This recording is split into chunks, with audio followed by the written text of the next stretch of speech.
नमस्कार साथियों, psychology master में आप सबका स्वागत है।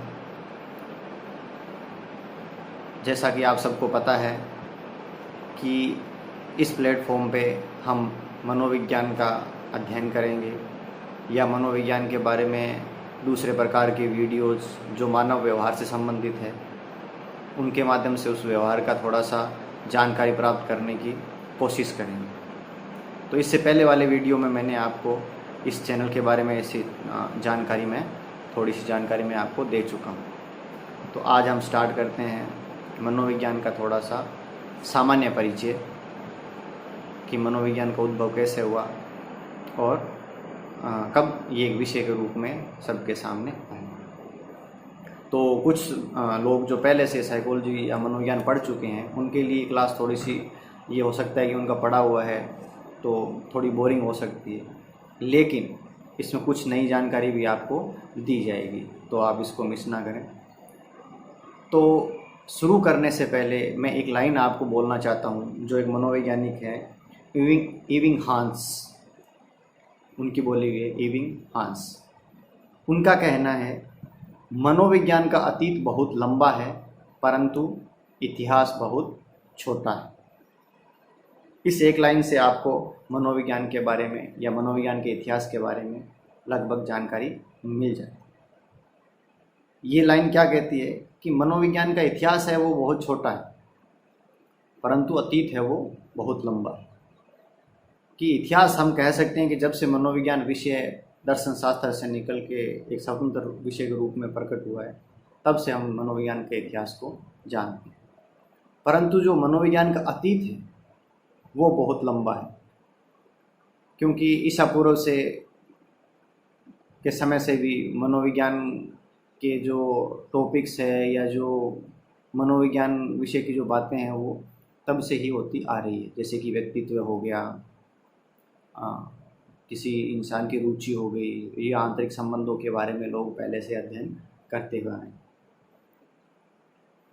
तो सबसे पहले हम देखते हैं कि मनोविज्ञान जो शब्द है या जिसे इंग्लिश में साइकोलॉजी कहा जाता है उस शब्द की उत्पत्ति कहाँ से, सबसे पहले उस शब्द को किसने बोला या फिर उसका हम देखें कि शाब्दिक अर्थ क्या निकलता है।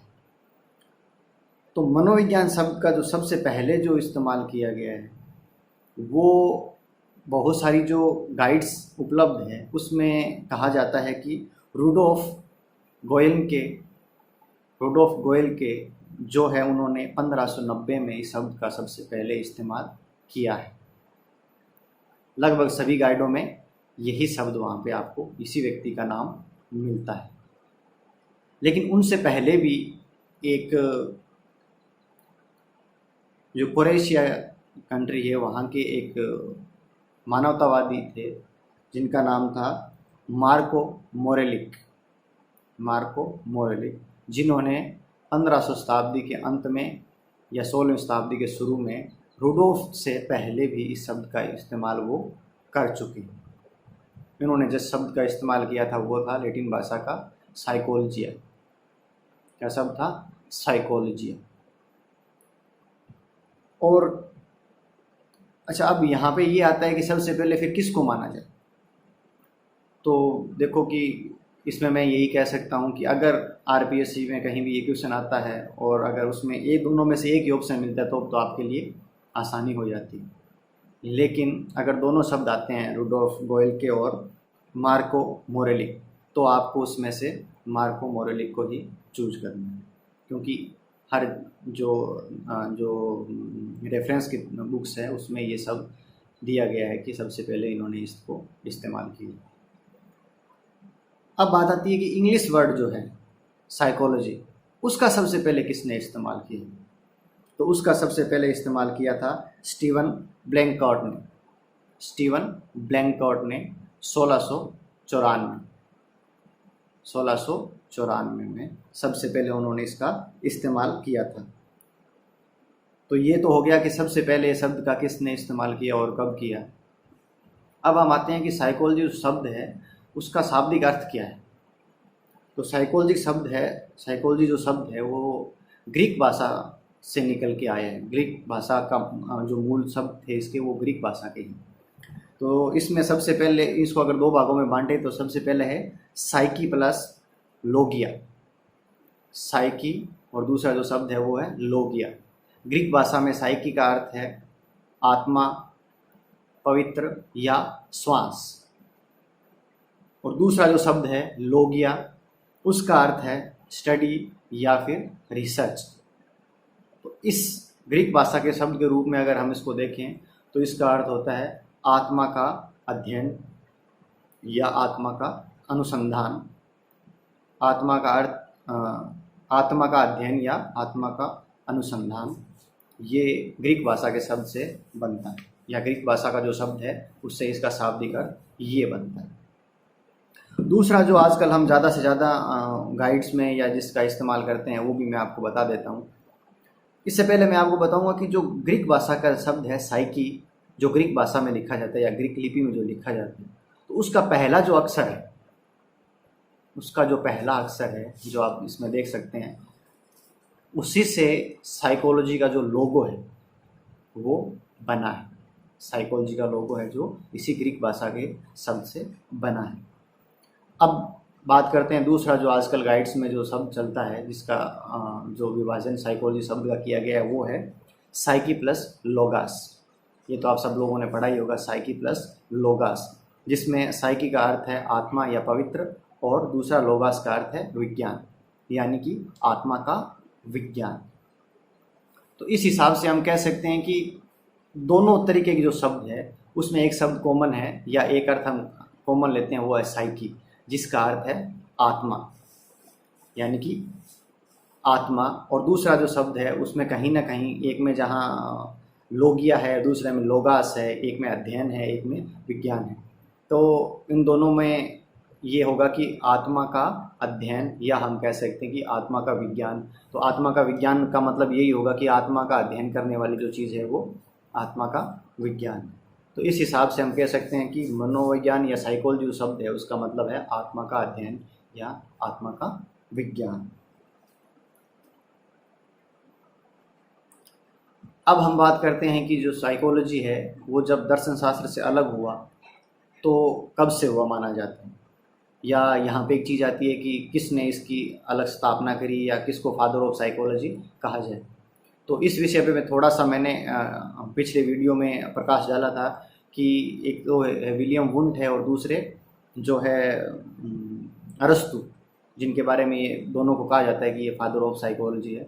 तो वहाँ मैंने डिस्कशन किया था कि क्यों अरस्तु को फादर ऑफ साइकोलॉजी कहा जाता है और क्यों विलियम वुंट को साइकोलॉजी फादर ऑफ साइकोलॉजी या मनोविज्ञान के जनक कहा जाता है। तो देखो, सबसे पहले विलियम मैक्सिमिलियन वुंट, जिन्होंने सबसे पहले मनोवैज्ञानिक प्रयोगशाला की स्थापना लिप्जिंग यूनिवर्सिटी, जिसे आज कार्ल मार्क्स यूनिवर्सिटी या कार्ल मार्क्स विश्वविद्यालय कहा जाता है, उसमें सबसे पहले 1879 में मनोविज्ञान की प्रयोगशाला की स्थापना करी थी। इस प्रयोगशाला को उस समय कहा जाता था साइकोलॉजिकल इंस्टीट्यूट। क्या कहा जाता था? Psychological institute. विलियम वुंट ही एक ऐसे व्यक्ति थे जिन्होंने सबसे पहले खुद को एक मनोवैज्ञानिक या कहे कि साइकोलॉजिस्ट के रूप में खुद को प्रस्तुत किया था, या उन्होंने कहा था कि मैं एक मनोवैज्ञानिक या साइकोलॉजिस्ट हूँ। तो ये भी एक आपका जीके क्वेश्चन बनता है कि सबसे पहले कौन थे जिन्होंने खुद को साइकोलॉजिस्ट कहा, या सबसे पहला साइकोलॉजिस्ट कौन था। तो ये तो हो गया थोड़ा सा इतिहास मनोविज्ञान का एक, और शाब्दिक अर्थ कि मनोविज्ञान जो साइकोलॉजी शब्द है उसका शाब्दिक अर्थ क्या है, या जो सबसे पहले किसने इसकी प्रयोगशाला की स्थापना करी थी और इसका इतिहास कैसा था। अब हम थोड़ी सी मनोविज्ञान की परिभाषाओं की अध्ययन करेंगे, जिससे हमें इस मनोविज्ञान को या मनोविज्ञान का अर्थ समझने में थोड़ी सी आसानी होगी। सबसे पहली परिभाषा हम लेते हैं स्किनर की। स्किनर का क्या कहना है? मनोविज्ञान व्यवहार एवं अनुभव का विज्ञान है जो जीवन की सभी परिस्थितियों में प्राणी की क्रियाओं का अध्ययन करता है।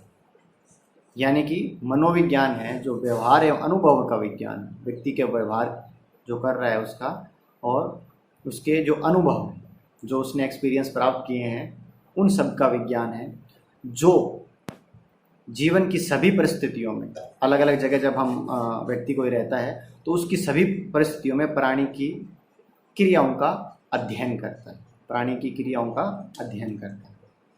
दूसरी परिभाषा है क्रो एंड क्रो की, क्रो एंड क्रो। उनका कहना है मनोविज्ञान मानव व्यवहार तथा मानव संबंधों का अध्ययन है। मनोविज्ञान मानव व्यवहार तथा मानव संबंधों का अध्ययन है, यानी कि मनोविज्ञान है वो मानव के व्यवहार का अध्ययन करता है और साथ ही साथ उसके आपसी संबंध, मानव के जो आपसी संबंध है उनका अध्ययन करता है।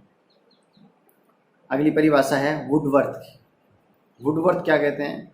मनोविज्ञान वातावरण के संपर्क में आने वाले व्यक्ति के क्रियाकलापों का विज्ञान है।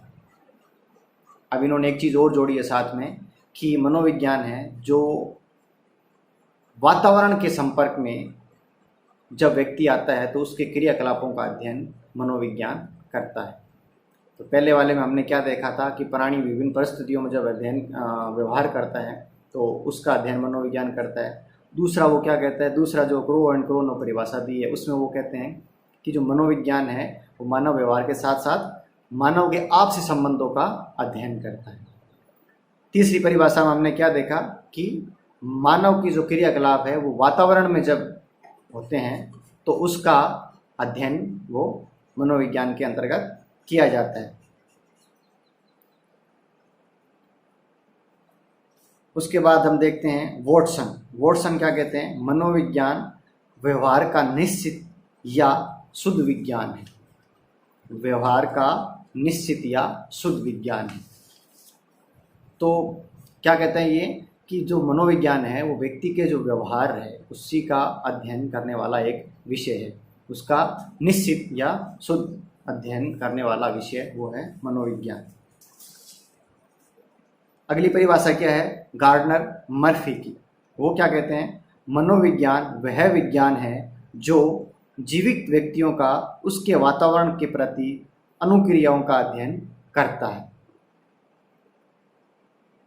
क्या कहते हैं ये? वह विज्ञान है जो जीवित व्यक्तियों का उसके वातावरण के प्रति अनुक्रियाओं का अध्ययन करता है।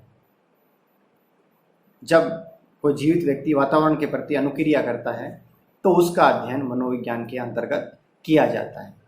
तो ये सब जो परिभाषाएं हैं अलग अलग मनोवैज्ञानिकों द्वारा है जो दी गई है। लेकिन एक सामान्य परिभाषा जो मनोविज्ञान के बारे में दी जाती है वो क्या है कि मनोविज्ञान प्राणियों के व्यवहार का अध्ययन करने वाला विज्ञान है। यानी कि प्राणियों, व्यक्ति भी उसमें शामिल है, पशु पक्षी भी उसमें शामिल है। तो ये क्या है कि प्राणियों के व्यवहार का अध्ययन करने वाला विज्ञान है जो मनोविज्ञान है। तो ये तो होगी परिभाषाएं। अब इन परिभाषाओं में से निकल के हम ये देखते हैं कि मनोविज्ञान की जो विषय वस्तु क्या है। मनोविज्ञान का जब हम पढ़ते हैं मनोविज्ञान, तो मनोविज्ञान के अंतर्गत हम क्या क्या चीज़ें हम अध्ययन उसका करते हैं। जैसे कि अलग अलग दूसरे विषय हैं, जैसे जियोग्राफी या भूगोल है, उसमें हम पहाड़ों का, नदियों का, किसी देश का या भूभाग का या वातावरण का हम अध्ययन करते हैं। तो उसी प्रकार मनोविज्ञान में हम किस चीज़ का अध्ययन करते हैं तो वो है बहुत सारे। वैसे तो मैं कहूँगा कि जो चीज़, इसको अगर हम सरल शब्दों में देखें तो जो चीज़ इंसान या हम कहें कि दूसरे प्रकार के प्राणियों से संबंधित है या दूसरे प्रकार के प्राणियों से जो उनके संपर्क में जो आती है, वो हर चीज़ का अध्ययन मनोविज्ञान के अंतर्गत किया जाता है। जैसे कि अगर कुछ शब्दों में कहा जाए तो मनोविज्ञान के अंदर व्यवहार, बुद्धि, रुचि, अभिरुचि, संवेग, स्मृति, यानी कि इंसान या प्राणी के से संबंधित जो भी चीज़ है, उसकी रुचियाँ हो गई, उसका व्यवहार हो गया, उसकी बुद्धि हो गई, इन सब चीज़ों का अध्ययन हम मनोविज्ञान के अंतर्गत करते हैं। थोड़ा सा इसको हम विस्तार से, मनोविज्ञान की विषय वस्तु को हम विस्तार से पढ़ेंगे जब अगले वीडियो में मैं आपको बताऊंगा कि मनोविज्ञान का कार्य क्षेत्र या मनोविज्ञान का अध्ययन क्षेत्र है वो कौन कौन से हैं, तो उसी के अंदर हम मनोविज्ञान की विषय वस्तु को अच्छे से अध्ययन करेंगे। तो आज की वीडियो में इतना ही। पहले वाला वीडियो भी थोड़ा सा लंबा हो गया था, मुझे ऐसा अनुभव हुआ, तो इसलिए मैं इस वीडियो को थोड़ा छोटा रखने की कोशिश कर रहा हूँ। तो आज की वीडियो में हमने क्या पढ़ा, मनोविज्ञान का शाब्दिक अर्थ क्या था, मनोविज्ञान की उत्पत्ति कहाँ से मानी जाती है, या कौन जो व्यक्ति थे जिन्होंने सबसे पहले मनोविज्ञान शब्द का इस्तेमाल किया, मनोविज्ञान की विषय वस्तु क्या है। इसी प्रकार के दूसरे वीडियोस जो हम आगे अध्ययन करेंगे उसको देखने के लिए आप इस चैनल को सब्सक्राइब करें। कल एक नई वीडियो के साथ आपके सामने आऊँगा, तब तक के लिए धन्यवाद।